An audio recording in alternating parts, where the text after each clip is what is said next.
قرآن ہے میرا رہنما، قرآن شفا ہے، نور ہے قرآن، جلا دل کی میرا قرآن، رضا رب کی میرا قرآن، قرآن قرآن۔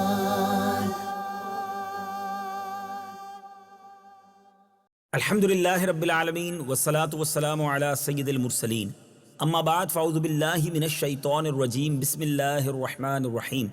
الصلاة والسلام علیکہ یا رسول اللہ وعلی آلک واصحابک یا حبیب اللہ، الصلاة والسلام علیکہ یا نبی اللہ وعلی آلک واصحابک یا نور اللہ۔ میٹھے میٹھے اسلامی بھائیوں اور مدنی چینل کے ناظرین، سلسلہ ہے ایک قصہ ہے قرآن سے۔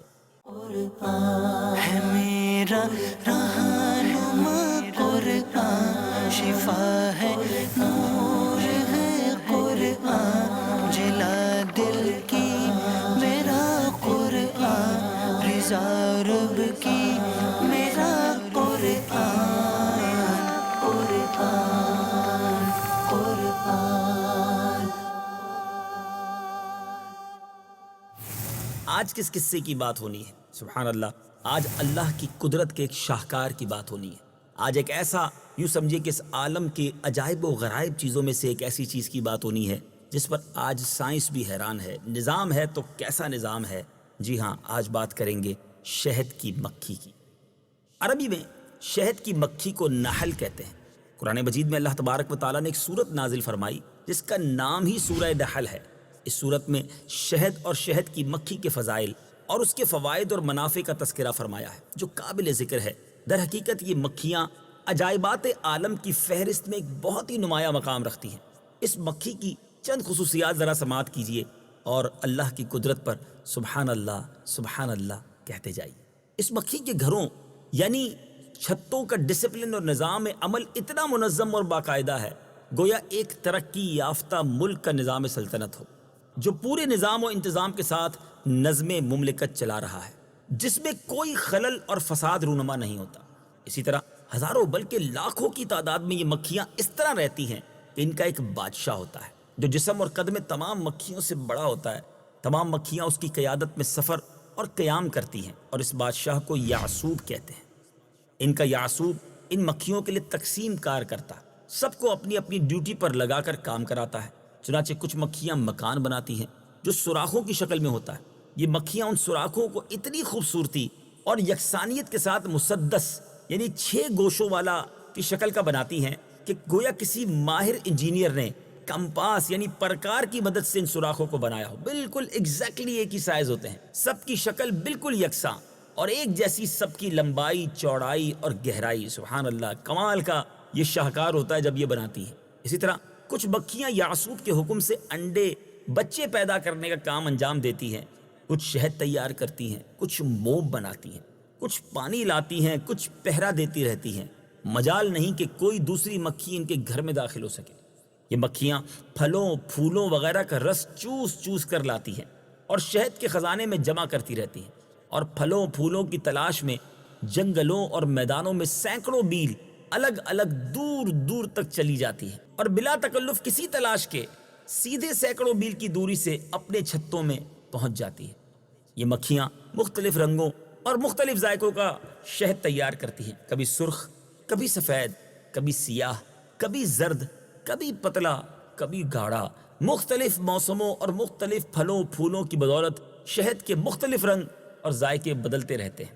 یہ اپنے چھتے کبھی درختوں پر، کبھی پہاڑوں پر، کبھی گھروں میں، کبھی دیواروں کے سوراخوں میں، کبھی زمین کے اندر بنایا کرتی ہیں، اور ہر جگہ یکساں ڈسپلن اور نظام کے ساتھ ان کا کارخانہ چلتا رہتا ہے۔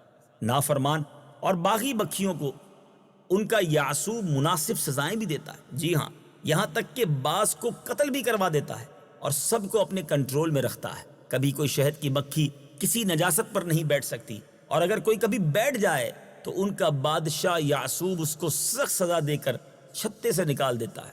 اللہ، قرآن مجید میں شہد کی مکھیوں کے ان مسائل پر اللہ تبارک و تعالیٰ نے کس طرح ارشاد فرمایا۔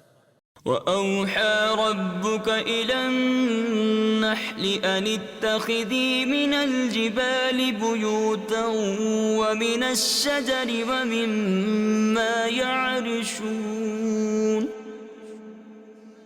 ثُمَّ كُلِي مِن كُلِّ الثَّمَرَاتِ فَاسْلُكِي سُبُلَ رَبِّكِ ذُلُلًا يخرج من بطونها شراب مختلف ألوانه فيه شفاء للناس إن في ذلك لآية لقوم يتفكرون.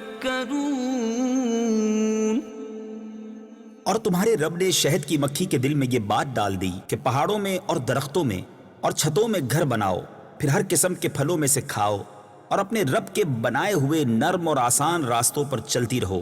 اس کے پیٹ سے ایک پینے کی رنگ برنگی چیز نکلتی ہے، اس میں لوگوں کے لیے شفا ہے، بے شک اس میں غور و فکر کرنے والوں کے لیے نشانی ہے.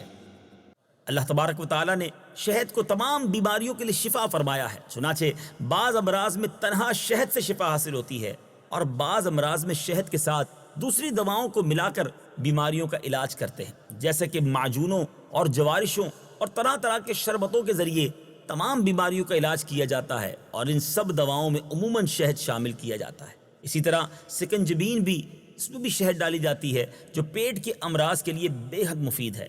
بہرحال ہر مسلمان کو یہ ایمان رکھنا چاہیے کہ شہد میں شفا ہے، اس لیے کہ قرآن مجید میں اللہ تعالیٰ نے شہد کے بارے میں ارشاد فرمایا کہ فیہ شفاء للناس، یعنی اس میں لوگوں کے لیے شفا ہے. سبحان اللہ. اللہ کریم کی قدرتوں کی کیا بات ہے. قرآن مجید فرقان حمید میں کیسے کیسے قدرت الہی کے نظاروں کا بیان ہے. ان تمام معاملات کو دیکھ کر مدنی چینل کے ناظرین بے ساختہ یہ پکارنے کو جی چاہتا ہے، ان اللہ علی کل شیء قدیر.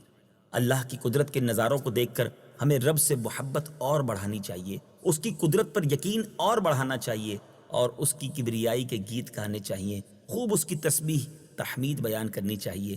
اللہ تبارک و تعالی ہمیں اپنی تسبیح کرنے والی، اپنا ذکر کرنے والی زبان عطا فرمائے، اور رب کریم ہمیں اپنی نافرمانی سے محفوظ فرمائے. مدنی چینل دیکھتے رہیے. اگلے سلسلے کے اندر انشاءاللہ ایک اور قرآن پاک کا قصہ لے کر حاضر ہوں گے. صلو علی الحبیب صلی اللہ تعالی علی محمد صلی اللہ علیہ وسلم. قرآن ہے میرا رہنما، قرآن شفا ہے، نور ہے قرآن، جلا دل کی میرا قرآن، رضا رب کی